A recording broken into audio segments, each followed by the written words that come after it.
Hello everyone, आप सभी लोग का स्वागत है। आज हम लोग माइक्रोबायोलॉजी के थर्ड लेक्चर में आ गए हैं। मोस्ट प्रोबेबली आप लोग पिछले लेक्चर्स को बहुत एंजॉय कर रहे होंगे, आई होप सो, और आप लोग कुछ सीख रहे होंगे और मे बी आप इस इंथुसियाज्म में होंगे कि आप 15 मार्क्स ज़रूर माइक्रोबायोलॉजी में लेके आएंगे। और मुझे बहुत खुशी होगी अगर आप माइक्रोबायोलॉजी के एंटीबायोटिक के सेक्शन से कुछ ना कुछ आप अच्छा मार्क्स उठा लें। ठीक है, आज हम लोग बात करने वाले हैं बीटा लैक्टम्स के बारे में। ठीक है, बीटा लैक्टम्स वही हैं जो सेल वॉल सिंथेसिस इनहिबिटर को इनहिबिट करती हैं, और उसमें कौन से एंजाइम को इनहिबिट करती हैं ये आप भी जानते हैं। उसका नाम है ट्रांसपेप्टाइडेस। दूसरा नाम क्या है? Penicillin binding protein. ठीक है, पेनिसिलिन बाइंडिंग प्रोटीन, क्योंकि बीटा लैक्टम में एक और ड्रग आती है जिसका नाम पेनिसिलिन है और उसका स्ट्रक्चर आपको यहाँ पे दिख रहा होगा। अब बीटा लैक्टम क्यों बोलते हैं इनको, इसके अंदर और दूसरी कौन सी दवाइयाँ आती हैं, इसके बारे में हम आज अच्छे से बात करेंगे। देखिए, इसे कहते हैं बीटा लैक्टम। ध्यान से देखिए, ये जो रिंग है इसे कहते हैं बीटा लैक्टम। ये जो स्क्वायर कलर की रिंग है ना, ये वाली, ये स्क्वायर है। ठीक है, रेड कलर की रिंग है जो स्क्वायर में, इसी को कहते हैं बीटा लैक्टम रिंग। ठीक है, और इसी का जो है इंपॉर्टेंस बहुत ज़्यादा है, क्योंकि यही जो रिंग है यही जो है पेनिसिलिन बाइंडिंग यानी ट्रांसपेप्टाइडेस से बाइंड करती है, पेनिसिलिन बाइंडिंग प्रोटीन। क्योंकि पेनिसिलिन पहले सबसे एंटीबायोटिक थी जो बाइंड कर रही थी इधर, इसलिए उसका दूसरा नाम पेनिसिलिन बाइंडिंग प्रोटीन भी रख दिया गया। किसका दूसरा नाम? ट्रांसपेप्टाइडेस का। ठीक है, इसी के अंदर कार्बापिनम्स भी आती हैं। ठीक है, कार्बापिनम्स का स्ट्रक्चर देख सकते हैं आप, पेनिसिलिन से थोड़ा सा अलग है। क्या अलग है? यहाँ देखिए, यहाँ सल्फर ग्रुप है, यहाँ पे नहीं है। ठीक है, यहाँ पे CO2, ठीक है, ये एक्चुअली में COOH माइनस होता है। ठीक है, CO2 नहीं होता, तो CO2 निगेटिव लिख दिया है, तो COOH होता है। ठीक है, कार्बोक्सिलिक एसिड होता है, और यहाँ पे नाइट्रोजन सल्फर कंपाउंड जो भी है नहीं है। ठीक है, और ये जो नाइट्रोजन कंपाउंड है वो जो है इस रिंग को जोड़ करके रखता है। ठीक है, ध्यान दीजिएगा, ये नाइट्रोजन कंपाउंड इसमें जो है इसके किसका पार्ट है? बीटा लैक्टम का पार्ट है। तो बीटा लैक्टम के कौन कौन से पार्ट हैं? नाइट्रोजन और ये कार्बोनिल ग्रुप। ठीक है, तो ये इसको बनाते हैं। और ये किस तरह का है? स्क्वायर कलर का है। ठीक है, स्क्वायर का है, रेड कलर में आप जो है देख सकते हैं। ठीक है, बहुत ज़्यादा इंपॉर्टेंट नहीं था, मैंने आपको इसलिए दिखाया क्योंकि बीटा लैक्टम रिंग क्या होती है उसके बारे में आपको जानना जरूरी है। उसमें क्या क्या आती हैं? Penicillin, carbapenem, cephalosporins, monobactams. ठीक है, मैं यहाँ पे लिख देता हूँ कि बीटा लैक्टम्स के अंदर क्या क्या आते हैं। बीटा लैक्टम्स के अंदर क्या क्या आते हैं? ठीक है, ये मोस्ट इंपॉर्टेंट है, याद रखिएगा। ठीक है, ये मोस्ट इंपॉर्टेंट है। जो भी मैं मोस्ट इंपॉर्टेंट बोल के करता हूँ वो आपको याद होना ही होना चाहिए। लेक्चर में चाहे कुछ चल रहा हो, लेक्चर में आपको जो मोस्ट इंपॉर्टेंट है वो तो बेयर मिनिमम आपको याद करनी है। और जो भी लेक्चर है एज इट इज़ आप याद कर जाएंगे तो आप जो है बिल्कुल इम्यून हो जाएंगे। किसी भी तरह का क्वेश्चन आए आप इम्यून हो जाएंगे, आप बिल्कुल ही, मतलब आपको टफेस्ट क्वेश्चन ईजी लगने लगेगा मेरे लेक्चर से अगर आप पढ़ के जा रहे हैं तो। ठीक है, आप क्वेश्चंस को ज़रूर सॉल्व करके आएंगे इस सेक्शन से। ठीक है, बीटा लैक्टम्स में क्या क्या आती हैं? पेनिसिलिन्स, सेफेलोस्पोरिन, कार्बापेनम,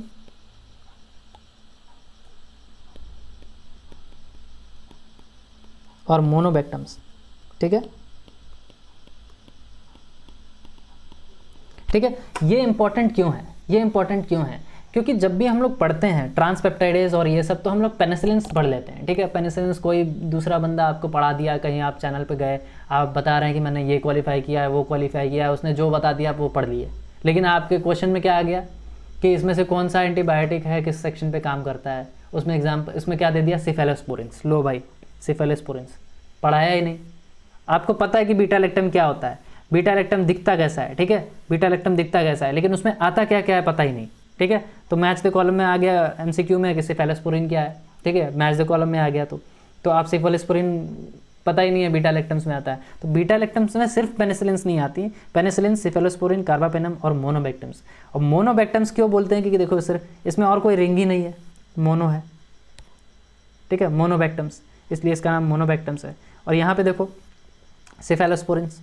ठीक है, सेफेलोस्पोरिन में ये 5 मेंबर्ड रिंग आ जाती है। ठीक है, और इसमें देखो, इसमें 5 मेंबर्ड रिंग नहीं है, 6 मेंबर्ड रिंग है इसमें 5 मेंबर रिंग नहीं है। पेनिसिलिन में 5 मेंबर रिंग है, इसमें भी 5 मेंबर रिंग है कार्बापेनम्स में। लेकिन ये जो अल्काइल ग्रुप है वो इसमें जो है रिड्यूस हो चुका है कार्बापेनम्स में। ठीक है, कार्बापेनम्स में भी बहुत सारी दवाइयाँ आती हैं, मैं बस नाम याद कराने के लिए लिखवा दूंगा, लेकिन इतना इंपॉर्टेंट नहीं है। ठीक है, आपको याद क्या रखना है कि बीटा लैक्टम्स में क्या क्या आता है। क्या आता है? पेनिसिलिन, सेफेलोस्पोरिन, कार्बापेनम्स और मोनोबैक्टम्स।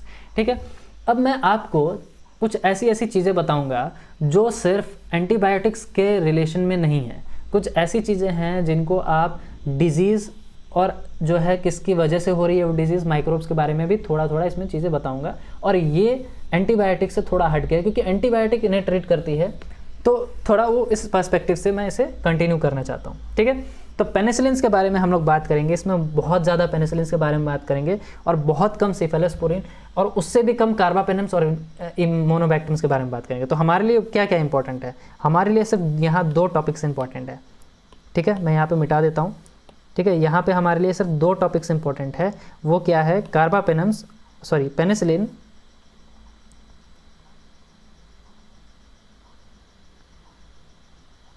ठीक है, पेनिसिलिन्स और सेफेलोस्पोरिन्स। ठीक है, तो क्योंकि सेफेलोस्पोरिन्स के बारे में हम जानते हैं, सल्फा ड्रग्स भी जो है ठीक है इसमें आती हैं। ठीक है, तो वो हो गया। ठीक है, अभी हमें क्या करना है? पेनिसिलिन्स के बारे में बात करना है। तो पेनिसिलिन्स में सबसे पहले हम लोग में आती थी, ठीक है, पेन मैंने चूज़ नहीं किया और पेनिसिलिन्स की बात कर रहे हैं, तो हम लोग पेनिसिलिन की बात करते हैं और इसके थोड़े से हिस्टोरिकल एस्पेक्ट्स में घुसते हैं। ठीक है, थोड़ा सा पीछे जाते हैं। क्या हुआ था? सबसे पहले जो एंटीबायोटिक जो आई थी पेनिसिलिन में, उसका नाम था बेंजाइल पेनिसिलिन।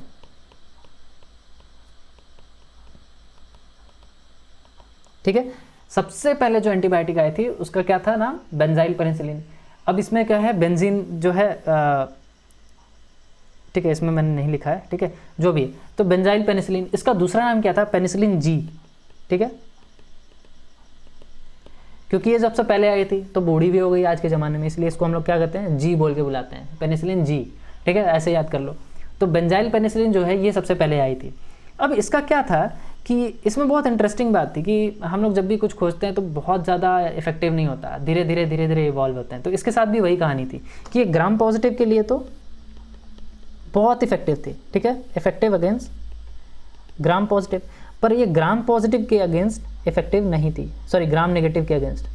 ठीक है, और इसमें से भी बहुत नोटोरियस जो होता है उसमें से आता है स्टेफिलोकोकस, स्टेफिलोकोकस तो ग्राम पॉजिटिव में आता है। ठीक है, इसमें आता है, ठीक है, अभी रेजिस्टेंस के बारे में नहीं बात करते। ठीक है, ग्राम नेगेटिव जो है इसके लिए इफेक्टिव नहीं थी। ठीक है, तो ग्राम पॉजिटिव जो है इसके लिए इफेक्टिव थी, ग्राम नेगेटिव के लिए इफेक्टिव नहीं थी। तो अब भाई ये बड़ी प्रॉब्लम थी। ठीक है, और दूसरी बात ये थी कि इसको जब भी कोई खाता था, ठीक है, इसको जब भी ओरली लेता था, जब भी खाता था, तो ये पेट में जा करके क्या होती थी? HCl से जो है टूट जाती थी। ये भी उसकी दूसरी प्रॉब्लम थी।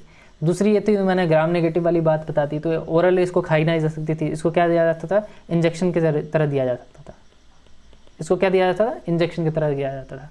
तो इंजेक्शन के थ्रू दिया जाता था। अब इसका स्पेक्ट्रम भी नैरो है भाई, ओरली भी नहीं है। दूसरा क्या था ना, सबसे मोस्ट इंपॉर्टेंट चीज़ है जिसको हम लोग आजकल पढ़ते हैं, एलर्जी। ठीक है, ये एलर्जी कॉजिंग थी। ठीक है, यानी इंजेक्शन लिया तो उसको क्या हो जाता था? एनाफिलैक्सिस हो जाता था।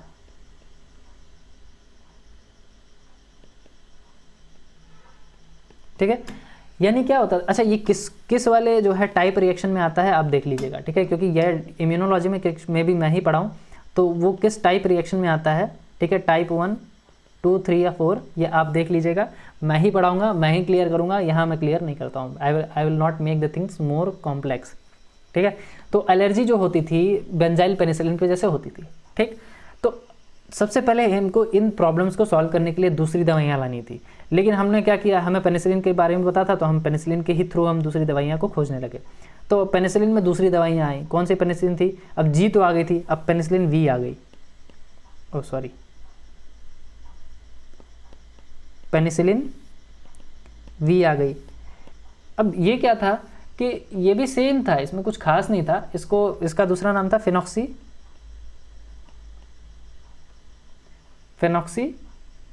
मिथाइल। ठीक है, फिनॉक्सी मिथाइल पेनिसिलिन। ठीक है, पेनिसिलिन, मैं इसको ऐसे ही लिख देता हूँ, पेनिसिलिन। ठीक है, आप पेनिसिलिन लिखना पूरा। ठीक है, PNNL मैं लिख दिया पेनिसिलिन। अब ये जो है ओरल थी। ठीक है, जब भी इसको ओरल दिया जाता था तो वो HCl से टूट जाती थी। तो उसको जो है काउंटर करने के लिए ये दवा लाई गई थी कि भाई कम से कम ऐसे मुंह से खाया तो जा सके, कहीं बार बार उसको इंजेक्शन लगाने के लिए, क्योंकि एक शॉट में जो है एक इंजेक्शन लगाने में आदमी ठीक भी नहीं होता था, ठीक है। तो ग्राम पॉजिटिव के लिए भी थी। अच्छा, इसमें और भी जो दवाइयाँ थी, ठीक है, और भी जो दवाइयाँ थी जिनको ओरली दिया जा सकता था, उसके बाद धीरे धीरे डेवलप हो गई। मैं बस नाम लिख रहा हूँ, नाम लिखने का शॉर्टकट तरीका बता रहा हूँ, बस आपको एक एग्जाम्पल बता रहा हूँ जिससे आपको ये याद रहे कि ये आती है। मोस्ट इंपॉर्टेंट में आती नहीं है ये टॉपिक, ठीक है, जो मैं अभी नाम लिखने जा रहा हूँ ये चीज़ मोस्ट इंपॉर्टेंट में नहीं आती, ठीक है, लेकिन आपको ये मैं हिस्टोरिकल इवेंट्स के थ्रू बता रहा हूँ इसलिए मैं लिख रहा हूँ, ठीक है। तो जो ड्रग आई थी इसके बाद, जो दवाइयाँ आई थी वो थी वोडका। लो भाई, सर आप तो पेनिसिलिन के बारे में बात कर रहे थे, अब तो वोडका के बारे में बात करने लगे, ठीक है। मेरा वोडका थोड़ा सा अलग होता है, VODCA होता है, ठीक है। तो तुम वोडका भाई कैसे बात करने लगे? तो ये है निमोनिक्स अपना, ठीक है। इसमें क्या है, आता है पेनिसिलिन V, ठीक है, जैसे हमने अभी यही देखा पेनिसिलिन V। O से हो गया ऑक्सासिलिन, D से हो गया डाई क्लॉक्सासिलिन, देखिएगा ये C है, K नहीं है, ठीक है। मेरा वोडका अलग होता है, ठीक है, क्योंकि मैं पीता नहीं इसलिए मुझे स्पेलिंग भी नहीं आती, तो मैंने C लगा दिया। C से क्या है, क्लॉक्सासिलिन। A से हो गया 2 दवाइयाँ, ये अच्छी है, ये इंपॉर्टेंट है, ये इंपॉर्टेंट है, ठीक है। ये है तुम्हारा एमॉक्सिसिलिन और एम्पिसिलिन, या फिर एमॉक्सिसिलिन, ठीक है। मार्केट में जाओगे तो ये 2 दवाइयाँ बहुत चलती हैं, बहुत इंपॉर्टेंट है, ठीक है। ये आ जाता है कभी कभी, तो ये ए से आप याद रखिएगा, भले आप कुछ भूल जाएं लेकिन आपको ए वाला याद रखना है, ठीक है। तो आपको मैंने क्या बताया कि पेनिसिलिन में भी बहुत सारी पेनिसिलिन है, ठीक है। जैसे पेनिसिलिन बेंजाइल जी से शुरू हुआ था, पेनिसिलिन जी, ठीक है, पेनिसिलिन बेंजाइल पेनिसिलिन से शुरू हुआ था। फिर उसके बाद दूसरा क्या हो गया, पेनिसिलिन वी आ गई जी के बाद। फिर उसके बाद वोडका आ गई, ठीक है, पेनिसिलिन वी, ठीक है, वी आ गई, ऑक्सासिलिन आ गई, डाइऑक्सासिलिन आ गई, क्लॉक्सासिलिन, एमॉक्सिसिलिन, एम्पिसिलिन, ठीक है। लेकिन आपको इतना सब याद नहीं करना है, आपको ये याद रखना है कि नाम देखिए सिलिन से ऐड हो रहा है, सिलिन से एंड हो रहा है, सिलिन सिलिन सिलिन। तो जो भी दवाइयाँ सिलिन से एंड होती हैं वो क्या है, पेनिसिलिन कैटेगरी की हैं, यानी वो बीटा लैक्टम की हैं, ठीक है। अब दूसरी जो दिक्कत थी, ठीक है, पहली दिक्कत तो हमने सॉल्व कर ली, क्या किया, हमें जो है ओरली नहीं चलता था दवाइयाँ, तो हमने क्या किया, वोडका पीना शुरू कर दिया। वोडका में आपने सिलिन सारी देख ली। अब क्या हुआ कि इसका स्पेक्ट्रम बहुत कम था, ठीक है, इसका स्पेक्ट्रम जो है ग्राम नेगेटिव के लिए नहीं था। और जो मैंने नोटोरियस बैक्टीरिया का नाम बोला था कि ग्राम नेगेटिव के खिलाफ नहीं था, तो उसमें आता है सुडोमोनास, ठीक है, ठीक है, आपने नाम सुना होगा सुडोमोनास, ठीक है। मैंने यहाँ नाम नहीं लिखा था क्योंकि अब उसका नाम यहाँ लिखना ज़रूरी हो गया है। दो जो बैक्टीरिया थी क्लेप्सिला, ठीक है, क्लेप्सिला और सुडोमोनास। क्लेप्सिला और सुडोमोनास जो थी, ये जो, अच्छा ये दोनों एक ही चीज़ नहीं है तो इसके बीच में स्लैश नहीं लगा सकते, ठीक है। तो जो क्लेप्सिला और सुडोमोनास थी ये ग्राम नेगेटिव थी, और ये सबसे बड़ी प्रॉब्लम थी। किसके लिए प्रॉब्लम थी ये सबसे बड़ी प्रॉब्लम थी पेनिसिलिन के लिए, क्योंकि पेनिसिलिन ग्राम पॉजिटिव के लिए तो थी लेकिन ये ग्राम नेगेटिव के लिए नहीं थी। और ये सब क्या है, ग्राम नेगेटिव है, ठीक है, ये सब क्या है, ग्राम नेगेटिव है। और सबसे इंपॉर्टेंट क्या है कि जो सुडोमोनास है ना, ये जब इन्फेक्शन कर देता था तो ये पस क्रिएट करता था, किस कलर का, ग्रीन पस, ठीक है, ग्रीन पस। अब सबसे बड़ी दिक्कत ये है कि जब डॉक्टर उस समय ग्रीन पस देखता था तो सोचता था कि भाई इसका तो खेल खत्म, क्योंकि उसके खिलाफ कोई दवाइयाँ ही नहीं है। और मार्केट में आई क्या थी, पेनिसिलिन आई थी। तो क्या हुआ कि जो ग्रीन पस था इसके खिलाफ भी कुछ एंटीबायोटिक लानी थी, और वो एंटीबायोटिक कौन कौन सी हैं मैं बता देता हूँ, ठीक है। अभी जो है इसका प्रॉब्लम क्या है, ग्राम नेगेटिव के लिए क्या ये काम नहीं करती, तो ये तो इसमें से 2 हैं, लेकिन इसमें से और भी बहुत सारी ग्राम नेगेटिव हैं, ठीक है। उनके लिए भी जो है ब्रॉड स्पेक्ट्रम पे कुछ एंटीबायोटिक आई। उसका हम निमोनिक कैसे याद करेंगे, निमोनिक है ACT मैप, ठीक है, क्योंकि जो है सिटी का जो मैप होता है वो काफ़ी बड़ा होता है, ठीक है। आपके डिस्ट्रिक्ट में, आपके सिटी में देखेंगे छोटा मोटा मैप तो होता नहीं होगा, आपको दिखता भले मैप पे छोटा हो लेकिन वो एरिया छोटा नहीं है, ठीक है। तो ए से क्या हो गया, एमॉक्सिसिलिन और एम्पिसिलिन, ठीक है। ये ग्राम नेगेटिव के लिए भी काम आने लगी थी, ठीक है, ये डेवलप की गई थी तो ग्राम नेगेटिव के लिए भी थी, ठीक है। सी से हो गया कार्बेनिसिलिन, ठीक है। देखिए ध्यान से देखिएगा, कार्बापेनम्स मत समझ लीजिएगा इसको, इनका नाम किस में एंड हो रहा है, सिलिन से एंड हो रहा है, ठीक है। तो ये सिलिन वाली ड्रग्स हैं, यानी एंटीबायोटिक्स हैं, कौन सी, पेनिसिलिन की क्लास की। टी से हो गया टिकारसिलिन, ध्यान दीजिएगा सिलिन से ऐड हो रही है। एम से हो गई मेजलोसिलिन, ठीक है, मैं साफ सुथरा लिख दूं पहले, ठीक है, मेजलोसिलिन।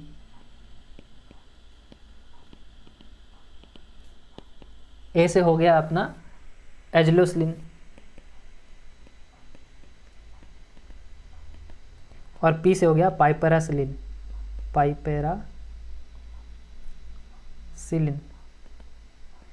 ठीक है। तो एमोक्सिसिलिन, ठीक है, ये मैंने सही नहीं लिखा है, इसका स्पेलिंग आप सही कर लीजिएगा, ठीक है। आपको सेम नोट्स आपको मिल जाएगा हमारे ऐप पे। एमोक्सिसिलिन, एम्पिसिलिन, कार्बेसिलिन, कार्बेनिसिलिन और टिकारसिलिन, ठीक है, मेजलोसिलिन, एजलोसिलिन और पाइपेरासिलिन। तो ये जो थी ना, इसमें से जो अपनी ड्रग है ACT, ठीक है, ठीक है, जो ACT हैं, ये जो ACT हैं ये एंटी क्लेप्सिला है, क्लेप्सिला, ये एंटी क्लेप्सिला है। और जो मैप है ये एंटी सुडोमोनल है, ठीक है। देखो ध्यान दो, लो मेजलो, ठीक है, मेजलोसिलिन, एजलोसिलिन, तो ये जो है अपने जो है एंटी सुडोमोनल है, तो ये ग्रीन पस के लिए काम आ गई, ठीक है, और ये क्लेप्सिला के लिए काम आ गई, ठीक है। तो इस तरह से हम लोगों ने प्रॉब्लम किसकी सॉल्व की, ग्राम नेगेटिव की प्रॉब्लम सॉल्व की, ठीक है। तो उसके बाद कुछ दिक्कतें और थी। क्या दिक्कत थी, ये बहुत इंपॉर्टेंट है, ये वाला सेक्शन बहुत इंपॉर्टेंट है, क्योंकि अक्सर चीज़ें पूछ ली जाती हैं ऐसे और बच्चों को समझ नहीं आता है कि ये पूछा क्या गया है। देखिए क्या होता है कि जो ये अपना बैक्टीरिया है, ठीक है, और इसके बीच में पेरिप्लाज्मिक स्पेस है आउटर मेम्ब्रेन और इनर मेम्ब्रेन में, तो क्या होता है कि ये इसका जेनेटिक मटेरियल, ठीक है, इसके जेनेटिक मटेरियल से बीटा लैक्टम जो है तोड़ने के लिए बीटा लैक्टम एज, ठीक है, BLASC लिख देता हूँ मैं, ठीक है, बीटा लैक्टम एज, यानी इसका मतलब है, मैं इसको बाहर लिखता हूँ, ठीक है, ताकि आपको नई चीज़ें हैं याद करने में दिक्कत ना हो। बीटा लैक्टम एज, तो ये जो बीटा लैक्टम है, बीटा लैक्टम के खिलाफ एज यानी क्या होता है, एंजाइम, बीटा लैक्टम के खिलाफ एंजाइम बनाने लग गई। अब ये जो बीटा लैक्टम के खिलाफ एंजाइम थी, ठीक है, उसको हम लोग बना लेते हैं ब्लैक कलर में। ये जो एंजाइम थी ये क्या करती थी, हमारी जो बीटा लैक्टम रिंग थी वो कैसी थी, स्क्वायर की तरह थी, ठीक है, यहाँ नाइट्रोजन है और यहाँ कार्बोनिल है। अब ये क्या करती थी, इसको यहाँ से तोड़ देती थी, ठीक है, इसको यहाँ से बेस से तोड़ देती थी। अब क्या दिक्कत है कि अपना जो यहाँ पे ट्रांसपेप्टाइडेज था, ट्रांसपेप्टाइडेज जो ये बीटा लैक्टम था इस पे काम करता था, ट्रांसपेप्टाइडेज पे। अब दिक्कत क्या है कि इसको तोड़ दिया गया। अब या तो क्या होता था, कभी कभी जो है अपनी एंटीबायोटिक या तो पेरिप्लाज्मिक स्पेस में आ रही है तो तोड़ दी जा रही थी, और या तो बाहर रह रही है तो बाहर जाती है, बाहर टूट जा रही है। यानी जो ये बीटा लैक्टम एज था या तो बाहर आ जाता था पेरिप्लाज्मिक स्पेस से, या तो पेरिप्लाज्मिक स्पेस में ही उसका काम तमाम कर देता था। तो ये दो जगह जो है प्रॉब्लम आ रही थी। तो बीटा लैक्टमेज के खिलाफ, यानी हम लोग बीटा लैक्टम के खिलाफ ही कोई एंटीबायोटिक बना दिए, ठीक है, समझ में आया। यानी हम लोग इस एंजाइम को, जो एंजाइम है बीटा लैक्टमेज, इसी को इनहिबिट कर दिया कि अब हमारी जो ये है बेस से जो है रिंग ना टूटे, ठीक है, बेस से जो रिंग ना टूटे। तो ये बीटा लैक्टमेज एंजाइम हम लोगों ने बना दी, बीटा लैक्टमेज के खिलाफ एंजाइम बना दी, इसको बोला गया बीटा लैक्टमेज इनहिबिटर्स, ठीक है, बीटा लैक्टमेज इनहिबिटर। इसमें कौन कौन सी दवाइयाँ आती हैं, कौन कौन सी एंजाइम आती है, बहुत ज़्यादा इंपॉर्टेंट नहीं था, इंपॉर्टेंट क्या था, कॉन्सेप्ट, ठीक है, आपको दवाइयाँ याद करने की ज़रूरत नहीं है। इसके खिलाफ भी हम लोगों ने क्या क्या कर दिया, दवाइयाँ बना दी। जैसे एम्पिसिलिन जो है उसके साथ यूज़ हो जाती है क्लेवुलिनिक एसिड, ठीक है, इसमें आ जाता है क्लेवुलेनिक एसिड, ठीक है, क्लेवुलेनिक एसिड, या फिर सल्बेक्टम, या फिर टाज़ोबैक्टम। ठीक है, तो ये जो 3 दवाइयाँ हैं, ठीक है, ये किसके खिलाफ हो गई? बीटा लैक्टमेज के खिलाफ, यानी हमारे जो है एंटीबायोटिक को वो तोड़ ना सके। तो ये भी प्रॉब्लम हम लोगों ने क्या किया? सॉल्व कर दिया। अब सबसे इम्पॉर्टेंट क्या है? ये इम्पॉर्टेंट और हो जाता है, क्योंकि इसके बेसिस पे आपको कई बार क्वेश्चन पूछ लिया जाता है कि ये बताइए इसके वजह से क्या दिक्कत होती है और उसके लिए कौन सी दवाइयाँ यूज़ हो सकती हैं। ठीक है, तो क्या है कि पेनिसिलिन्स जो है हम लोग किस किस चीज़ के लिए यूज़ कर सकते हैं? लास्ट मैंगो, लास्ट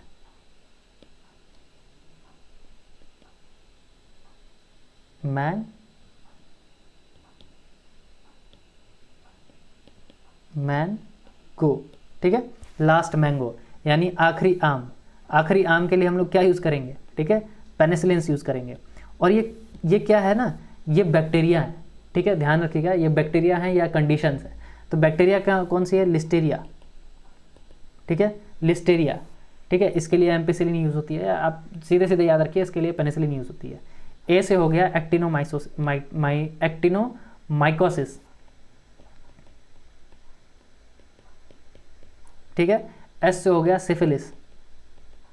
और याद रखिएगा, सिफिलिस जो है ना, इसके लिए 1 शॉट, कई केस में 1 शॉट, सिर्फ एक ही बार दवा दे दो, सिफिलिस ठीक हो जाती है। ठीक है, टी से हो गया टिटेनस।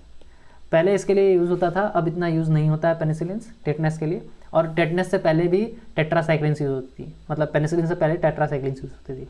एम से हो गया मेनिंगोकोकस मेनिंजाइटिस।